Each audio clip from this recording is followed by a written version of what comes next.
Euzu billahi mineşşeytanirracim. Bismillahirrahmanirrahim. Elhamdülillahi rabbil alamin. Ves salatu vesselamu ala rasulina Muhammedin ve ala alihi ve sahbihi ecmaîn. Amma ba'd. Şimdi inşallah kardeşler bugün yeni bir derse başlayacağız. Dersimiz eğer Allah izin verirse belki biraz uzun olacak ama haftada bir gün olmak kaydıyla Esma-i Hüsna derslerine başlayacağız. Allah azze ve celle'nin isimlerini öğreneceğiz inşallah. Yalnız dersimize başlamadan önce ben şöyle bir hatırlatma yapmak istiyorum. O da şu, bizim bu derslerimizi tezkiye dersleri kapsamında ele alacaksınız. Yani farkındaysanız mesela biz bu eğitime başladığımızdan beri yıllardır mutlaka ders programının arasında ahlakla alakalı bir ders bulunuyor. Mutlaka ama. Mesela ilk etapta, ilk zamanlar mücerret olarak ahlak dersleri yaptık. Onu bitirdik. Ondan sonra Menheç kitabından Abdülkadir İbni Abdülaziz'in Müslümanların Allah'a karşı sorumlulukları, Müslümanların birbirlerine karşı sorumlulukları bunu yaptık. En son nihayetinde de ben içeri girmeden önce işte sizlerle İbn Recebul Hanbeli'nin kalp katılığı ve kalp katılığının giderilmesi derslerini yaptık. Niye böyle bir şey yapıyoruz? Yani bunu yapmamızdaki sebep nedir? Şudur. Çünkü biliyorsunuz insanın yeryüzündeki en büyük vazifelerinden bir tanesi Allah'a karşı nefsini arındırmasıdır. Ve Allah azze ve celle'nin yanında bu mesele o kadar önemlidir ki Allah azze ve celle sırf bunun için peygamberler göndermiştir yeryüzüne. Yani Allah niye peygamber gönderdiğini, peygamber gönderdiğinde insanlara nasıl bir iyilik yaptığını anlatırken diyor ki Rabbimiz لَقَدْ مَنَّ اللّٰهُ عَلَى الْمُؤْمِنِينَ اِذْ بَعَثَ ف۪يهِمْ رَسُولًا مِنْ أَنْفُسِهِمْ يَتْلُوا عَلَيْهِمْ آيَاتِهِ وَيُزَكِّيهِمْ وَيُعَلِّمُهُمُ الْكِتَابَ وَالْحِكْمَةَ وَاِنْ كَانُوا مِنْ قَبْلُ لَفِي ضَلَالٍ مُبِينٍ Allah müminlere onların içinden, onların nefislerinden olan bir peygamber göndermekle Allah müminlere minnette bulunmuştur, iyilikte bulunmuştur. Ne yapar bu peygamber? Peygamberin vazifesi nedir? يَتْلُوا عَلَيْهِمْ آيَاتِهِ Onlara Allah'ın ayetlerini okur. وَيُزَكِّيهِمْ Ve onları arındırır. Nefislerinin pisliğinden, nefislerinin fucurundan, nefislerinin kötülüğe olan meylinden onları arındırır. Başka? وَيُعَلِّمُهُمُ الْكِتَابَ وَالْحِكْمَةِ Ve onlara kitabı ve hikmeti öğretir. Ve diyor ki Allah وَاِنْ كَانُوا مِنْ قَبْلُ لَفِي ضَلَالٍ مُبِينٍ Onlar bunun öncesinde apaçık bir sapıklık içerisindeydiler. Yani cahiliye toplumunun, sahabenin İslam olmadan önceki halinde sapıklık dediğinde Allah azze ve celle neyi kastediyor? Hem itikadi sapıklıklar hem de ameli sapıklıklar, ameli sapkınlıklar. Demek ki birilerinin onlara Allah'ın ayetlerini okuması, onların nefislerini arındırması ve onlara kitabı ve hükmeti öğretmesi onları bu sapıklıkların hepsinden kurtarmış. Yani hem itikadi hem de ameli sapkınlıklardan kurtarmış. Bununla alakalı çok fazla konuşmayacağım. Çünkü bununla alakalı müstakil dersler yaptık değil mi? Tezkiye nedir? Tezkiyenin İslam'daki yeri nedir? Önemi nedir? Ben sadece şu noktaya değinmek istiyorum. Onun için bu mukaddimeyi yaptım. Şimdi nefis tezkiyesiyle alakalı şöyle bir mesele var. Nefis tezkiyesinin yani nefsi arındırmanın, ahlaki bir takım çalışmaların insan üzerinde olumlu bir etkisinin olabilmesi için devamlı olması gerekir. Sürekli olması gerekir. Nasıl ki insanın nefsin fucuruna davet eden şeytan veyahut da nefsin işte insana olan dürtüleri bunlar devamlıdır. Hiçbir zaman kesilmiyor. Hakeza insanın bunlarla mücadelesi anlamına gelen nefis tezkiyesi, ahlaki bir takım çalışmalar yapması, bunların da devamlı olması gerekir ki ta ki iki zıt birbiriyle mücadele edebilsin. Mesela bu konuda birçoğumuzun içine düşmüş olduğu yanılgı genelde şudur. Örneğin bir ders dinleriz, bir kitap okuruz veya bir nasihat işitiriz. Bu bizim üzerimizde olumlu bir etki yapar. Yani bir gün, 2 gün bizim üzerimizde olumlu bir etki yapar. Sonra bunun etkisi bizim üstümüzden gidince kendi kendimize şeytanın da vesvesesiyle şöyle düşünürüz. Ben nefsimi ıslah edemem. Benim böyle bir gücüm yoktur. Niye? Çünkü ben 1-2 gün düzeliyorum. Ondan sonra tekrardan eski halime dönüyorum. Allah'ın razı olmadığı bir takım hasletler bende tekrardan açığa çıkıyor diye. Oysa burada ne nefsin bir problemi vardır ne de öğrenmiş olduğumuz, dinlemiş olduğumuz işte nasihatlerde problem vardır. Burada problem bizim bizzat kendimizdedir. Problem nedir peki? Biz zannediyoruz ki bir defa bir şey öğrenmekle veya bir defa bir şey dinlemekle insan ömür boyu ıslah olabilir. Kendine çeki düzen verebilir. Oysa böyle bir şey yok. Nasıl ki senin vücudun yani dış bedeninin kuvvetli olabilmesi, sorumluluklarını yerine getirmesi için senin günde belli öğünlerde yemek yemen lazım, gıda alman lazım. Yani hiç şöyle bir şey yaptınız mı siz mesela? Ben işte 3 gün önce yemek yemiştim. Artık bundan sonra yemek yemeyeceğim. O 3 gün önce yediğim yemekle bir hafta bedenim bütün sorumluluklarını yerine getirsin. Böyle bir şey yaptınız mı hiç? Yapmadınız. Bu mümkün de değil zaten. Kalp de aynı beden gibidir. Yani siz kalbe bir kere gıda verir. Ondan sonra o gıdayla bütün sorumluluklarını yerine getir. Allah'ı sev, Allah'tan kork, Allah'ı Allah'a yönel, Allah'a sığın diye bütün sorumluluklarını yerine getir derseniz kalp size der ki bu mümkün değil. Sen bana sorumluluklarımı yerime getirmem için gıdamı vereceksin. Yani nefis tezkiyesi babından olan sürekli Allah'ı anacaksın, Kur'an okuyacaksın, infak edeceksin, Müslümanlara karşı güzel ahlakla ahlaklanacaksın, nefsin isteklerine karşı bir irade oluşturacaksın, Allah'ı sevmeye devam edeceksin. Onun nimetlerini tefekkür etmeye, kendi ayıplarını, kendi kusurlarını gözünün önünde bulundurup ona olan ihtiyacına, fakrına bunlara sürekli bir şekilde devam edeceksin. Bunlar sürekli olacak ki benden de sorumluluklarımı yerime getirmemi bekleyebilesin diye. Onun için teskiye sadece işte bir ahlak dersi yaptık, bir ahlak kitabı okuduk, sorumluluklarımız bitti veya kalp bundan sonra bütün sorumluluklarını yerine getirecek. Teskiye böyle bir şey değil. Yani teskiyenin olabilmesi için bu tip çalışmaların sürekli olması gerekir. Evla olan kişinin kendi bireysel bir takım çalışmalar yapmasıdır. Fakat insan nefsi çok fazla kendi başına kaldığında Allah'a karşı sorumluluklarını yerine getiremediği için işte hepimize faydalı olması açısından böyle topluca bir şeyler yapmaya çalışıyoruz. Bu sefer de şunu seçtik. Dedi ki Allah'ın isim ve sıfatlarından her hafta bir tanesini öğrenelim, bir tanesini şerh edelim. Ta ki kalbimizin gıdasını da kalbimize verelim. Bu dersimizde, giriş dersimizde bir mukaddime olarak kabul edin bunu. Allah'ın isimleriyle alakalı bir mukaddime. Bundan sonraki derslerimizde her ders inşallah Allah'ın bir ismini ele almaya çalışacağız. Allah da izin verirse inşallah. Şimdi kardeşler biliyorsunuz Kur'an-ı Kerim'de bir kavram var. Allah Azze ve Celle Esmaül Hüsna diye bir tabir kullanıyor. Allah'ın en güzel isimleri. Yani Allah'a en güzel isimler Allah'a aittir veyahut da. Bu Kur'an-ı Kerim'de 4 yerde geçiyor. Yani 4 tane ayette, 4 ayrı surede Allah Azze ve Celle Esmaül Hüsna ifadesini kullanıyor. Peygamber Aleyhisselatü vesselam da Allah'ın bu isimleriyle alakalı şöyle bir hadis söylüyor. İmam Bukhari ile Müslim bu zikredeceğim hadisi Ebu Hureyre'den rivayet ediyorlar. Diyor ki Allah Resulü İnne lillahi 99 ismen men ahsaha dakhala'l cennet. Muhakkak ki Allah'ın 99 tane ismi vardır. Kim bu isimleri ihsa ederse, ihsanın ne olduğunu anlatacağız zaten. Kim bu isimleri ihsa ederse cennete girmiştir diye. Şimdi burada bu hadis-i şerifi ele aldığımız zaman hadisin 2 parçadan oluştuğunu görüyoruz. Bir Allah'ın 99 tane ismi vardır bölümü. Bir de kim bunları ihsa eder ise şüphesiz ki o cennete gidecektir bölümü. Peki Allah'ın gerçekten 99 tane mi ismi var? Yani sadece Allah'ın 99 ismi var ve bunun dışında Allah'ın hiçbir ismi yok mudur diye? Hayır. Allah Azze ve Celle'nin isimlerinin sayısını hiç kimse bilemez. Allah'ın isimlerinin sayısını hiç kimse bilemez. Fakat bir kulun öğrendiği ve yaşadığı takdirde kendisini cennete götürecek, kendine çeki düzen verecek, Allah'a karşı kulluk vazifesini yerine getirecek olan sayı 99 tanedir. Bunlar da zaten kitapta ve sünnette mevcuttur. Peki nereden çıkardık bunu? Şuradan çıkardık. Peygamber Aleyhisselatü vesselam bir gün sahabenin arasında otururken Abdullah İbni Mesud rivayet ediyor bunu İmam Ahmed'in müsnedinde. Peygamber dedi ki مَا أَصَابَ أَحَدٌ قَطْ هَمٌّ وَلَا حَزَنٌ ثُمَّ قَالْ Bir insana dert, tasa veya hüzün isabet eder ve sonra da Allah'a şöyle dua ederse Allahümme inni abduke ve ibnu abdike ve ibnu emetike nasiyeti biyedike madin fiyye hukmuke adlun fiyye qadauke es'eluke bi kulli ismin huve leke semmeyte bihi nefseke ev enzeltehu fi kitabike ev allemtehu ahadan min halkike ev iste'serte bihi fi ilmil gaybi indeke en tec'alel Kur'ane rabi'a kalbi ve nura sadri ve celâ'e hemmi ve zehâbe huzni illa ezheballahu huznehu ve ebdele mekânehu feraha. Kim bu şekil dua ederse, bu zikretmiş olduğum duayı yaparsa diyor Peygamber, Allah onun hüznünü götürür ve onun yerine onun kalbine ferah, mutluluk ve sevinç getirir. Sahabe bunu duyduğunda diyorlar ki ey Allah'ın Resulü biz bu duayı öğrenmeli miyiz? Yani senin yaptığın bu duayı ezberlemeli miyiz, öğrenmeli miyiz?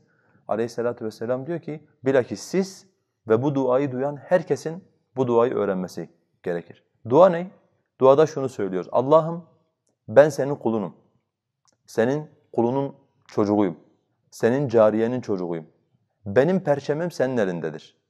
Senin hükmün bende geçerlidir ve benim hakkımda verdiğim bütün hükümler benim için adalettir. Allah'ım senden kendi nefsini isimlendirdiğim bütün isimlerle istiyorum.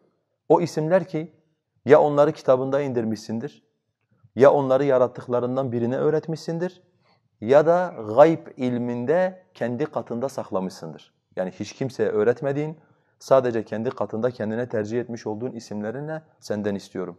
Kur'an'ı benim kalbimin baharı, göğsümün baharı, kalbimin nuru, hüznümü götüren ve bende olan elemi ortadan kaldıracak olan bir şey kılmanı senden istiyorum diye. Kim bu duayı yaparsa diyor Peygamber, Allah Azze ve Celle onun bütün sıkıntılarını götürür, yerine de ona surur, ferah ve mutluluk getirir.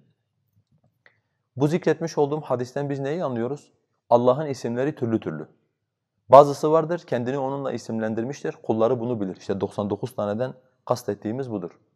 Bazısı vardır Allah'ın isimlerinden bunu kitaplarında indirmiştir. Kur'an'da zikredilen Rahman gibi, Rahim gibi, Gafur gibi. Bazısı vardır Allah Azze ve Celle bunu kullarına öğretmiştir. Mesela İsmi Azam gibi. Bunu herkes bilmez. Sadece Allah'ın bazı kulları Allah'ın yüce isimlerini, en yüce isimlerini bilir. Bir de bununla beraber ne vardır? Bununla beraber gayb ilminde Allah'ın kendine tercih ettiği ve kullarından hiç kimseye öğretmediği isimler vardır. İşte buradan, hadisin bu kısmından bu hükmü çıkardık. Allah'ın sadece 99 tane ismi yoktur. Allah'ın isimleri çoktur. Fakat kişi bildiğinde kendisiyle cennete gidebileceği isimlerin sayısı 99 tanedir. Peki bu 99 tane isme yönelik Allah bizden ne istiyor? Men ahsaha dakhalel cennet. Kim bunları ihsa ederse şüphesiz ki cennete gider diye. Allah'ın isimlerini ihsa etmek, bununla alakalı alimler çok söz söylemişler. Yani lügat tanımından yola çıkmışlar. Çünkü önemli bir şey. Yani onu yaptığında ihsa neyse artık onu yerine getirdiğinde cennete gidiyorsun. Hani bütün insanlığın istediği şeyi Peygamber Aleyhisselatü Vesselam bu hadis-i şerifte formüle etmiş. Bunu yap, cennete git. Kimi lügat yönünden izah etmiş, kimi Kur'an-ı Kerim'deki kullanımları yönünden izah etmiş, kimi Allah'ın bizden istemiş olduğu kulluk nedir? Önce bunun çerçevesini çizmiş, ondan sonra bu hadis-i şerifi bunun üzerine izah etmiş. Ben bir tanımı seçeceğim, onu izah edeceğim inşallah. Çok tafsilat, hani alimler bu konu hakkında ne demiş bilmek isteyen varsa, hadisin şerhinde Hafız İbn Hacer zaten hemen hemen bütün görüşleri alimlerden nakletmiş, yani ne söylemişler bununla alakalı. Ben İbn Kayyım'ın şeyini alacağım, bazı eklemeler de yapacağız. İbn Kayyım diyor ki, iyi bir araştırma yapıldığında ihsa 3 mertebedir. Yani 3 şey yerine geldiği zaman insan Allah'ın isimlerini ihsa etmiş olur. Bunlar nedir? 1. Kişinin Allah'ın isimlerini tek tek sayması. Yani bunları tek tek öğrenmesidir. Bunun delili nedir? Lugattır. Çünkü ihsanın kelime anlamı bir şeyi tek tek saymak ihsa için kullanılır. Mesela Kur'an-ı Kerim'de Allah kıyamet gününde kendi huzuruna gelecek insanları anlatırken diyor ki لَقَدْ أَحْسَاهُمْ وَعَدَّهُمْ عَدَّ. Allah onları tek tek saydı ve karşısına sıra sıra dizdi diye. Herkes Allah'ın karşısına kul olarak gelecek. Sonra Allah onları tek tek sayacak. Burada ihsa tek tek sayma anlamında. İkincisi, ihsanın ikinci mertebesi ise kişinin Allah Azze ve Celle'nin isimlerinin manalarını bilmesi, bunları fehmetmesi ve bunları akletmesidir. Yani Allah, Rahman, Rahim, Hay, Kayyum diye ezberledin. Sonra Allah ne? Rahman ne? Rahman neye delalet ediyor? Bunu bilmendir. Bunun delili ne? Araplar ihsa kelimesini bir şeye güç yetirmek anlamında kullanıyorlar. Mesela ayet-i kerimede Allah Azze ve Celle diyor ki, hani önce gece namazını farz kılıyor, sonra gece namazı Müslümanlara ağır geliyor. Allah diyor ki alime ellen tuhsuhu fetabe. Allah Azze ve Celle gördü ki siz buna güç yetiremeyeceksiniz. Yani hani bu gece namazına her gece kalkmaya güç yetiremeyeceksiniz. Fetabe aleykum. Allah sizin tövbelerinizi kabul etti. Yani size hafifletti Allah Azze ve Celle. Veya Araplar mesela çok akıllı bir adama derler ki zu husatin. Akıl sahibi bir adam derler. Onun için Allah'ın isimlerinin manalarını fehmetmek, onları idrak etmek, onları anlamak bu ihsanın kapsamındadır. Üçüncüsü ise ihsanın üçüncü mertebesi Allah'ın isimleriyle ona dua etmek. Allah'ın isimleriyle ona dua etmek.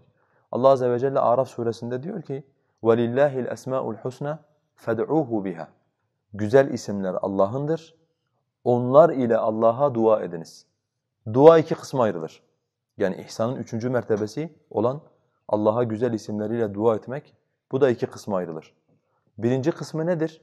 Birinci kısmı kişinin ihtiyacı olan şeyleri Allah'ın güzel isimleri ve sıfatlarıyla Allah'tan istemesidir. Buna duaul mes'ele diyoruz. Yani Allah azze ve celle'den isteme duası. Örneğin sen diyelim ki günah işledin. Senin neye ihtiyacın var? Allah azze ve celle'nin seni bağışlamasına, sana merhamet etmesine ihtiyacı var. Sen diyorsun ki Allahumme inni zalemtu nefsi faghfirli fe innehu la yaghfiru zunuba illa ent. Allah'ım Musa aleyhisselam gibi ben nefsime zulmettim. Bana mağfiret et. Yani hem günahımı affet hem de günahımın kötülüğünden beni koru diyorsun. Niye? فَاِنَّهُ لَا يَغْفِرُ الذُّنُوبَ اِلَّا اَنْتِ. Çünkü günahları senden başkası affetmez. Hangi ismiyle Allah'tan istedin sen burada? Gafur ismiyle Allah azze ve celle'den istedin. Sen tövbe edeceksin mesela. Yani çok günahların biriktiği, istikametten çıktın, Allah'ın hadlerini çiğnedin. İstiyorsun ki bir tövbeyle, tövbe dönüştür biliyorsunuz. Tekrardan Rabbine yani aslına, fıtratına rücu edesin. Mesela ne diyorsun? Allahumme tub aleyye inneke entet tevvabur rahim. Allah'ım benim tövbemi kabul et çünkü sen tevvab olansın. Tövbeleri kabul edensin. Sen mesela diyelim Zekeriya aleyhisselam gibi çocuğa ihtiyacın var. Çocuk istiyorsun Allah'tan. Allah'a diyorsun bana bir çocuk hibe et çünkü sen Vehhab olansın. Yani verdiğin zaman karşılıksız bir şekilde insanlara verensin diye Allah azze ve celle'den istiyorsun. Siz mesela ilim talebesiniz. En fazla ihtiyacınız olan şey ne? Çok meşgul olduğunuz için ilim. İkincisi ilimle amel etmek. Doğru mu? Sürekli elinizi kaldırıyorsunuz. Diyorsunuz ki ya Rabbi, ya alim allimni. Allah'ım ey alim olan Rabbim, bütün ilimleri elinde bulunduran Rabbim bana öğret diye. Sonra diyorsunuz ki mesela ilmi öğrenmek yetmiyor. Bir de ilimle amel etmek lazım faydalı olması için. Allimni bima yenfa'uni. Bana öğretmiş olduğun şeyleri benim için faydalı kıl. Yani kendisiyle amel yapayım. Çünkü bizi sonuçta amele muvaffak kılan da aynı zamanda Allah'tır. Fayda da zarar da Allah'ın elindedir. Dilerse senin öğrendiğin ilmi senin için faydalı kılar. Sen ondan faydalanırsın. Dilerse senin öğrendiğin ilmi senin için zararlı kılar. O ilim seni yüzü koyu cehenneme götürür. Kıyamet gününde cehennemin kendisiyle tutuşturulduğu 3 adamdan birinin alim olduğunu unutmayın. Bu adam bildi, öğrendi, çok da iyi öğrendi. İnsanlar alim de dediler. Fakat Allah ona öğretti, birinci aşamayı yerine getirdi. Ama ikinci aşamayı onun için yerine getirmedi. Onu faydalı ilme muvaffak kılmadı. Onu kendi nefsiyle baş başa bıraktı. Kendi nefsiyle baş başa kalınca da o da öğrenmiş olduğu ilimle yüzü koyu cehenneme gitti. Cehennem Allah muhafaza ilk olarak onunla tutuşturuldu. Bu duaul mes'ele. Kişinin Allah'ın isimleriyle Allah'tan istemesi. İkincisi duaul ibade. Kişinin Allah'ın isimlerinin gereğince Allah'a kulluk etmesidir. Allah'ın isimlerinin gereğince Allah'a kulluk etmesidir. Mesela sen öğrendin diyelim. Örnek ne demek insan Allah'ın isimleriyle Allah'a kulluk etmesi? Allah hayyidir. Bir hadis okudum. Peygamber aleyhissalatu vesselam dedi ki اِنَّ اللّٰهَ حَيِّيٌّ sittir. Allah azze ve celle hayyidir, haya eder. Sittirun, sittirdir, günahların üzerini örter diye. Bunun yeryüzüne yansıması ne? Bir kul elini kaldırıp ya Rabbi dediğinde Allah onun ellerini boş çevirmekten haya eder diyor Peygamber aleyhissalatu vesselam. Sen de Allah'a karşı hayalı olacaksın. Madem ki Allah kullarına karşı hayalıdır, buna ihtiyacı olmamasına rağmen, azameti, şanı çok yüce olmasına rağmen Allah azze ve celle kullarına karşı hayalıdır. Öyleyse sen de Allah'a karşı hayalı olacaksın. Gözlerin seni görmediği yerde, sadece alemlerin Rabbi olan Allah'la baş başa kaldığın yerlerde sen de ona karşı hayalı olduğunu, seni gördüğünü, seni işittiğini, seni kuşattığını bileceksin ve bu şekilde ona kulluk edeceksin. Veyahut da mesela diyelim ki sen öğrendin ki Allah azze ve celle Rezzaktır. Rızık hepsi Allah'ın elindedir misal. Rızık konusunda endişeye kapılmayacaksın. Sırf rızık kazanacağım diye Allah azze ve celle'nin senin üstündeki emirlerini zayi etmeyeceksin. Allah'ın yasaklarını yerine getirmeyeceksin. Mesela bugün belki birçok insanın istikamet üzere olamamasının nedeni nedir? Rızık konusunda yaşadıkları endişelerden ötürü ya Allah'ın haram kıldıklarını yapmaları veya Allah'ın farzlarını zayi etmeleridir. Misal sen madem öğrendin Allah Rezzaktır. وَمَا مِنْ دَابَّةٍ فِي الْأَرْضِ إِلَّا عَلَى اللّٰهِ رِزْقُهَا. Yeryüzünde kıpırdayan hiçbir canlı yoktur ki mutlaka onun rızkı Allah'ın üzerindedir. Sen kıpırdayan bir canlı mısın? Kıpırdayan bir canlısın. Öyleyse rızık konusunda korkmayacaksın. Bileceksin ki Allah bir şekilde mutlaka senin rızkını sana getirecek, senin önüne koyacaktır diye. Senin bu şekilde zaten yani bundan sonra anlatacağımız bütün dersler bu kısmı izah etmek için. Yani kişinin isim ve sıfatlarla Allah azze ve celle'ye kulluk etmesini açıklamak için. Allah'ın isimlerini öğreneceksin. ve bu isimlerin gereğince de elinden geldiği kadarıyla Allah Azze ve Celle'ye kulluk yapmaya çalışacaksın. Bu ihsa. Yani kim onun isimlerini ihsa ederse cennete gider. Bunun 3 mertebesini anlatmış olduk. Şimdi bununla beraber kardeşler, bunu bu hadisin şerhi olaraktan, kısa bir şerhi olaraktan kabul edin. Zaten derslerimizin içerisinde isimlerle alakalı tafsilatlı bilgi vereceğiz inşallah. Fakat şöyle ben üç tane madde anlatacağım size. Yani isim ve sıfatları öğrenmenin kula faydası nedir? Hani Allah'ı isimleriyle ve sıfatlarıyla tanımasının kula tam olaraktan faydası nedir? İnşallah bunun üzerine biraz konuşacağım. Şimdi ilk olarak kardeşler, yeryüzünde hani bizim en büyük meselemiz nedir? En büyük meselemiz tevhidin yeryüzünde tahakkuk etmesi, şirkin ve şirkin bütün yollarının da yeryüzünden kaldırılmasıdır. Çünkü insanoğlunun Allah'ın hakları içerisinde çiğnediği en büyük hak, Allah'la beraber başkalarına ibadet etmesi veya Allah'a şirk koşmasıdır. İnsanoğlunun Allah'a yaptığı en büyük zulüm, en büyük hakaret, kişinin Allah'a şirk koşmak suretiyle Allah'ın onu üzerine yaratmış olduğu fıtratı nakz etmesi, bozması ve Allah'ın onu yaratmış olduğu fıtrattan yüz çevirmesidir. Peki insan nasıl, yani yeryüzünde asli tevhid nasıl oluşur? Şirk nasıl yeryüzünden kalkar? Biliyorsunuz aslında tevhidi anlatmaya gerek yok. Çünkü tevhid zaten fıtrattır. Yani Allah insanları yarattığı zaman tevhid fıtratı üzere insanları yaratmıştır. Asıl olan nedir? Asıl olan tevhiddir. Sonradan ortaya çıkan ve asıl mücadele edilmesi gereken hangisidir? Asıl mücadele edilmesi gereken şirktir. Şimdi sen asılla niye uğraşacaksın ki? Asıl zaten insanların kalplerinde mevcuttur. Allah insanları bunun üzerine yaratmıştır. İnni halaktu ibadi hunafa'a kullahum. Ben bütün kullarımı hanif yarattım diyor Allah Azze ve Celle. Hanif. Hanif nedir? Allah'ı birleyen ve şirkten uzak olan demektir. Hanif İbrahim Aleyhisselam'ın sıfatıdır işte. Doğal olarak tevhid üzerinde tevhidi anlatmaya çok fazla gerek yok. Asıl tarih olan, sonradan ortaya çıkan şirk üzerinde durmak gerekir. Peki şirk nedir? Yani biz Peygamber Aleyhisselatü Vesselam'ın ilk yeryüzünde şirkin çıkışına dair anlattığından şunu anlıyoruz. Şirkin özü, şirkin temeli ikidir. Şirkin özü, şirkin temeli ikidir. Bunlardan bir tanesi nedir? Bunlardan bir tanesi kabirlerin şirkidir.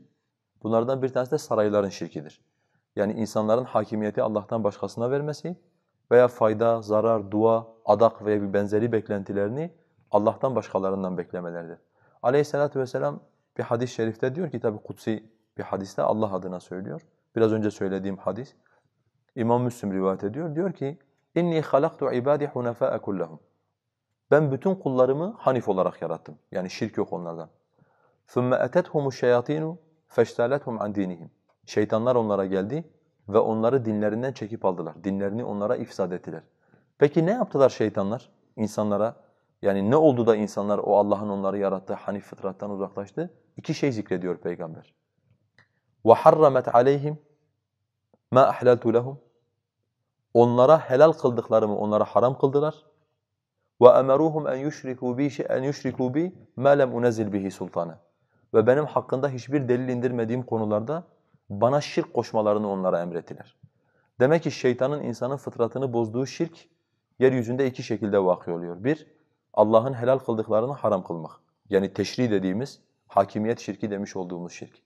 İkincisi, Allah'ın hiçbir delil indirmediği konularda Allah Azze ve Celle'ye şirk koşmalarını onlara emretmeleri. Şimdi bu iki tane şirki alın. Bakın bu iki tane şirkin de direkt alakası Allah'ı tanımamayla alakalıdır. Yani Allah'ı isim ve sıfatlarıyla tanımamayla alakalıdır. Zaten biliyorsunuz kardeşler, bizim Allah'ı tanıyabileceğimiz başka da bir yol da yok.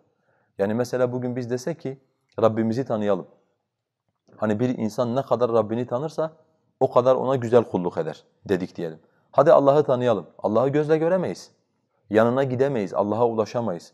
Allah Azze ve Celle'yi akılla idrak edemeyiz. Bunların hiçbiri Allah hakkında mümkün değil. Geriye ne kalıyor? Geriye tek bir tane yol kalıyor. Allah'ın kendini bize tanıtmış olduğu şekilde Allah'ı tanımak. Allah da kendini bize neyle tanıtmış? İsimleriyle ve sıfatlarıyla tanıtmış. Yani başka şekilde de Allah'ı tanıman mümkün değildir. Bakın şimdi biz dedik ki Allah'ı tanımak meselenin özüdür. Allah'ı hakkıyla tanımak meselenin özüdür. Müşrikler Allah'a şirk koştukları zaman Allah Azze ve Celle hiçbir ayette onlar için şunu söylemiyor. Onlar Allah'ı bilmediler. Onlar Allah'a iman etmediler. Allah Azze ve Celle böyle bir şey demiyor. Ne diyor? وَمَا قَدَرُ اللّٰهَ حَقَّ قَدْرِ. Onlar Allah'ı tazim etmeleri gereken şekilde tazim etmediler. Onlar Allah'ı tazim etmeleri gereken şekilde tazim etmediler ve bundan ötürü Allah'a şirk koştular. Yani Allah'a şirk koşmalarının sebebi budur. Peki niye Allah'ı hakkıyla tazim etmediler? Sebebi ne? Hiç bunu düşündünüz mü? Yani müşrikler niye Allah'ı hakkıyla tazim etmediler? Çünkü müşrikler Allah'a iman ettiler. Dediler ki biz Allah'a iman ediyoruz.